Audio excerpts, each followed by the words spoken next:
这是一辆非常科幻的载具，车型长度在13.5公分左右。这个尺寸大概，如果你手边有3.75寸的小冰人，放在里边很合适的一个载具形式。不过这样扶起来像是一个手扶拖拉机，造型和涂装非常不错。可惜下方并没有小滚轮，所以不能推车。后边这里的这个箱子可以摘下来，掏出它自带的透明小匣架子。就可以安插小方块来变形一下。首先拆开下方这里的2个小卡扣，尾巴腹部的这一块折出来90度。接着头部这里，注意这2个小须子先折出来，脑袋放好，把这里有一个滑槽啊，再压进去。接着顺侧面这里看有2个定位的小插扣，把这里掰开，往下旋转90度。再连同侧面的这根黑色的杆子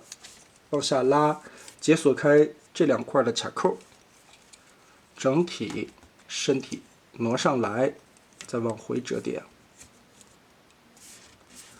后肢这里2块折成了一起，把它拉开。这一条呢，打开以后往横折。于是我们就把它变成了一个很仿生的大蚂蚱子。哇，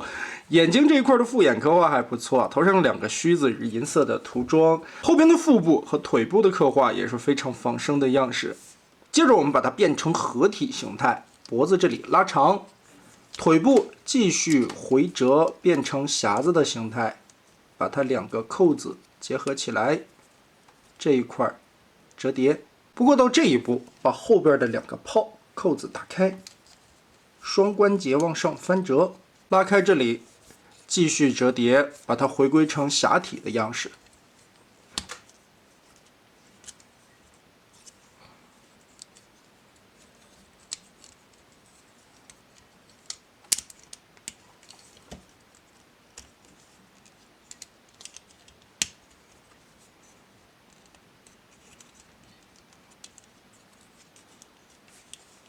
这个时候掏出这辆载具，翻到底盘来，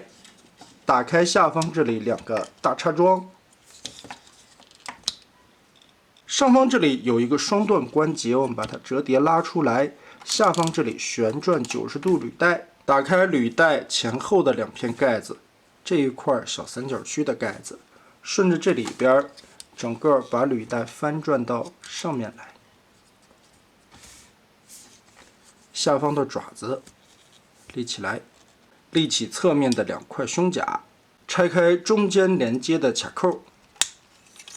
顺着下方的关节旋转180度，前方的履带 Z 字折叠，打开下方的这一节，然后后边有一个滑道，把这里锁住，拆开胯部这里侧面的卡扣，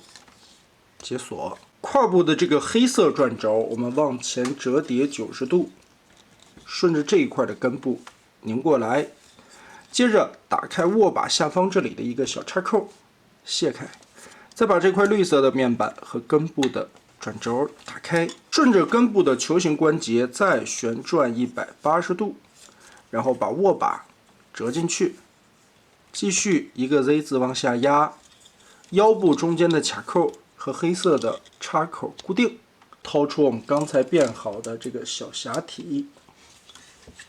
装进去。最后一步，将这一块的胸甲 Z 字折叠提上来，跟这2个小插扣固定。好，玩 Toys 的这一款僵尸履带，我们就把它变形完成了。之所以叫僵尸履带啊，履带是有了，僵尸嘛，喂，这个大蚂蚱合完体的样子，还确实有一点《植物大战僵尸》里边那个丧尸的样子啊。这话说回来，蚂蚱这种生物啊，其实为什么它会出现蝗灾，如黑云压境一般，所到之处寸草不生？也确实之前看过一些科普类的节目啊，蚂蚱可能生产。它们繁殖到了一定的量之后啊，就开始突然的狂暴化，然后疯狂的进食啊，咔咔咔咔咔，什么树皮啦、草啦，逮什么吃什么，把这一块霍霍完了以后，再继续迁徙到下块地方。蝗虫的虫灾如何灭掉呢？可能现在我们科技进步了，有一些新的做法。古代就是驱赶，人为的隔离，让他们最后自我的消亡。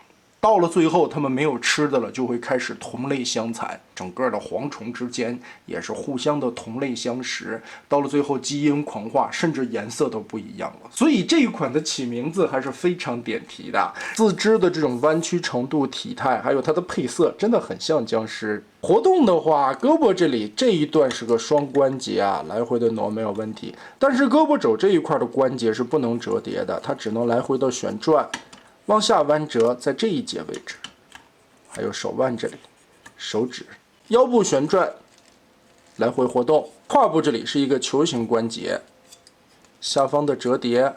脚踝左右有一定的接地范围。后背来看，干干净净，很整洁，非常巧妙地收纳了这一块的握把位置，而且后边这块立起来的裙甲也像是昆虫的腹部，或者说炸起来翅膀的造型。此外，四肢都是这种5毫米的通用接口。说明书里也展示了和之前的狂暴列车进行四肢互换合体的一种方式，以及它和52 Toys 其他系列的一种互动拼插。所以这种模块化的积木玩法，敞开你的脑洞，还可以搭载出来其他的自地形象。那么以上便是52 Toys 这一次的僵尸履带，大家觉得这一款设计如何呢？欢迎在评论和弹幕留下你的观点。这期我们就玩到这儿吧。